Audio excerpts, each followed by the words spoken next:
Hey you guys, today I'm here with Sky Lakota-Lynch here at Carmine's Times Square. Sky, you're currently in The Outsiders on Broadway.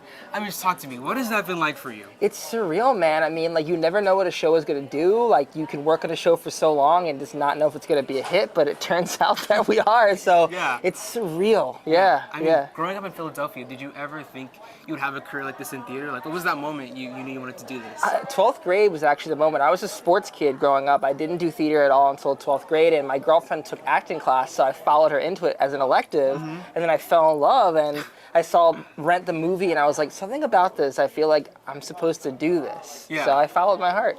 What was like the first Broadway show you saw that made you like think like, wow, this is really cool? And talk to me about that moment when you were in New York and saw that first Broadway show. So ironically, my first place I ever ate in New York City was Carmine's. It was this location. Yeah. And I saw In the Heights on 46th Street, and it was with Corbin Bleu. And I remember just seeing people like us on stage for the first time and talking about real things. And I was like, maybe I can be on Broadway. Yeah. Maybe I can do this. And so I pursued it.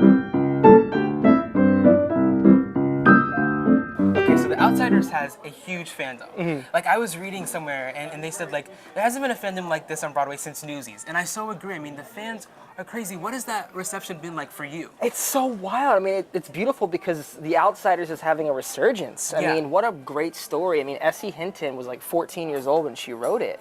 And so it just, for me, getting to see a younger generation fall in love with the story in a different way is just so awesome, because the first book I ever read was The Outsiders, as a kid with dyslexia. So it's really cool to see it living on, man. Yeah. Do you have a favorite memory or moment with a fan that you like will remember forever? Yeah, they had a lot of kids who have a similar story to Johnny, being like, thank you for telling the story because I feel seen and I feel less scared to talk about my situation. And I was like, yeah, I see you. I That's understand. really cool. Yeah, it's really cool. So what was it like for you to make history on Broadway, with the Tony Awards and everything you're doing? What was that like for you? It was crazy, man. I didn't expect it all to happen. Like, I've worked in The Outsiders for 6 years of my life, and so it's always been this tiny little thing, and now it's like this big Tony Award-winning situation, and I'm just like, wow, people actually see what we were doing. I feel like so many times in the Tony Awards, like, there's so many, choices being made of like, oh, we're gonna give it to this musical is the best musical, but I feel like this year they kind of got it right. They got it right with this one, exactly. Yeah.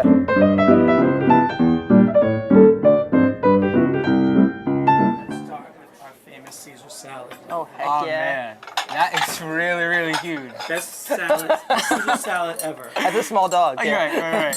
What has it been like being at the Jacobs Theater? I feel like that's It's an wild. iconic theater. It is. I mean, Glass Menagerie is there.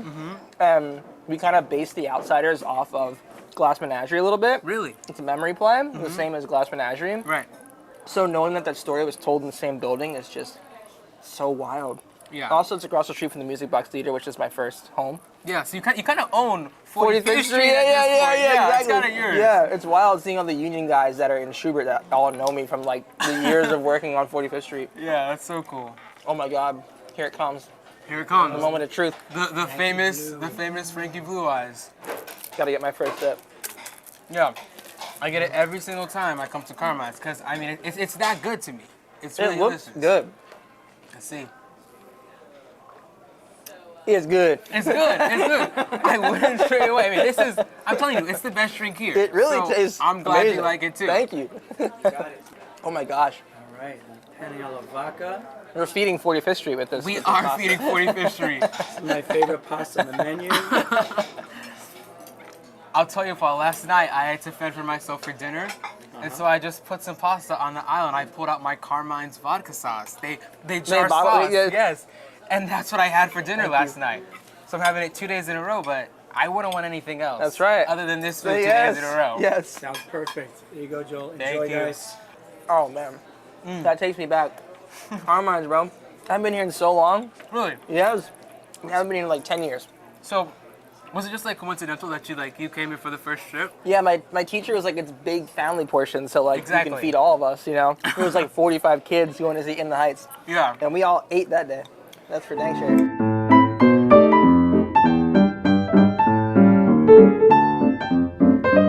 So what was the experience like fully immersing yourself into the story, going to Tulsa, Oklahoma, those couple of days and just being there? Oh man, Tulsa was one of the best experiences of my life because I think it was the final stitch we needed to like put The Outsiders up on Broadway. Right. As I said, I had worked on the show for 6 years, but never setting foot on the actual soil of where Johnny and Pony and all them came from. Right. Was a huge missing component. And we got to go there, and they like rolled out the red carpet for us. Like they gave us the key to the city, which we Wow. still have. Yeah. Angelina Jolie came, who's our producer. Yeah. And we got to eat lunch with Susie Hinton and go to her high school. The first time I ever heard "Stay Gold" was at her high school. That's really And like cool. I don't like hearing my own voice, so like it was the most vulnerable thing for me. Yeah. And it was like I wouldn't change it for anything. But yeah, Tulsa was just so beautiful, and I think it just enriched our performances and also made us closer as a cast. Yeah, I mean, being in the presence with Susie Hinton, you know, talking to her, having conversations Yeah. with her. I saw an opening night at the Tonys, and that was just like very cool for me. Yeah. To be in the presence Yeah. of her. I mean, what has that been like for you? It's been so awesome because Susie has given me so much permission to make Johnny my own, and also just has so much rich history of as to why she wrote the story and the Yeah. people who it's based off of, and just she still lives in Tulsa, so she's the true source for the Greasers and for the Socias. Yeah, you Yeah. know, when me and Sophia were seeing The Outsiders, Yeah. at intermission, we were like, Sky is so into the character. Like, Oh my gosh. You don't see Sky on stage. You truly only see Johnny. What has that been like for you over the past 6 years, you know, developing and creating that role for yourself? I think just honestly giving into the silences that Johnny has and knowing that he's a very observant character, and I don't have to have all the monologues to take up space. You Yeah. know, he's Ponyboy's right-hand man, and I think it took me like at least 5 years to find that, you Yeah. know, and then previews on Broadway. But yeah, just allowing myself to just listen, you know. That's cool. Do you Yeah. have a favorite memory over the past 6 years? I mean, it's been a long journey Yeah, for you. I think when we found out we got nominated for a Tony Award, during the poem scene, me and Brody were sitting on the ledge, and he's like, and I say the line, "Life's crazy, ain't it?" And I meant it in the sense of like, we actually did what we wanted to do. We have Yeah. Tony nominations now, and we're the youngest in our category, and just we're here. Like, how is this real? Yeah, You know? it's kind of crazy, like a kind of like very cool way of showing that like hard work pays off. Yes, man. 6 years of work Yes. and you ended up getting like a Tony nominations and all the things. It's really cool. Yeah, man. Yeah, Yeah, yeah, especially yeah. as a struggling actor coming up, it's like you just never know what your break is gonna be. Exactly. You know? So. Very cool.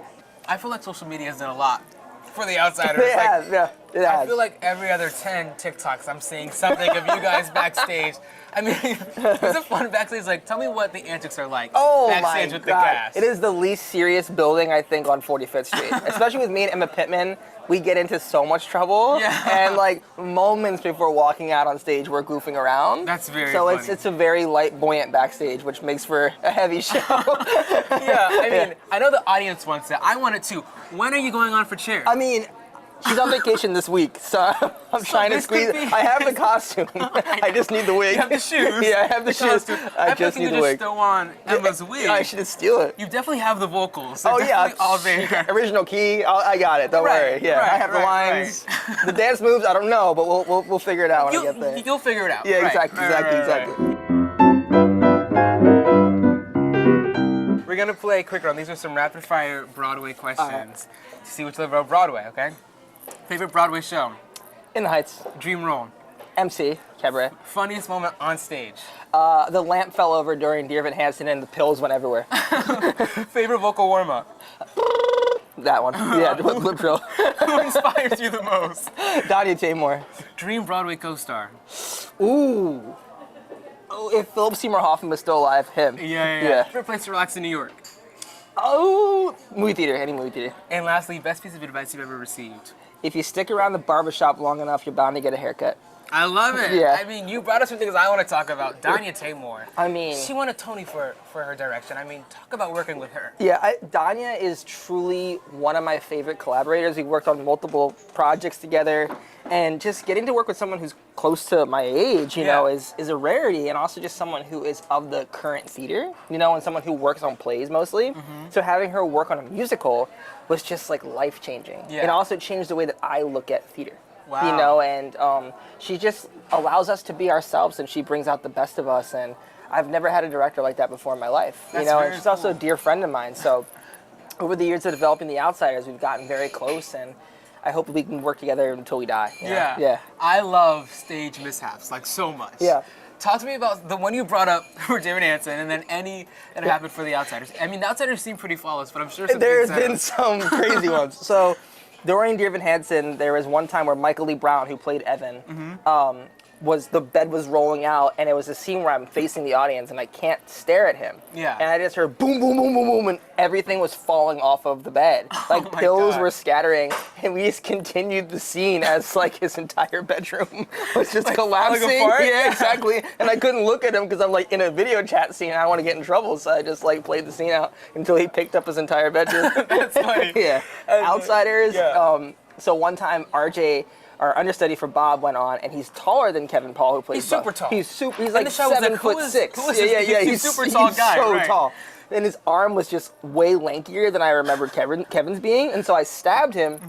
And when I pulled out, the knife got hit on his arm, and it flew up in the air and landed like right on the edge of the stage. And Yeah. this lady took the knife off the stage. She just, like, grabbed She just it? grabbed it, and I was like, I put my hand out like that, and she didn't give me it back. So all during Was this before or after the stab? this was after the stab. It was bloody. It's like, why did she? Yeah, she had it in her hands, and she just like kept it, and I was like, okay. I Did she guess- go home with the knife?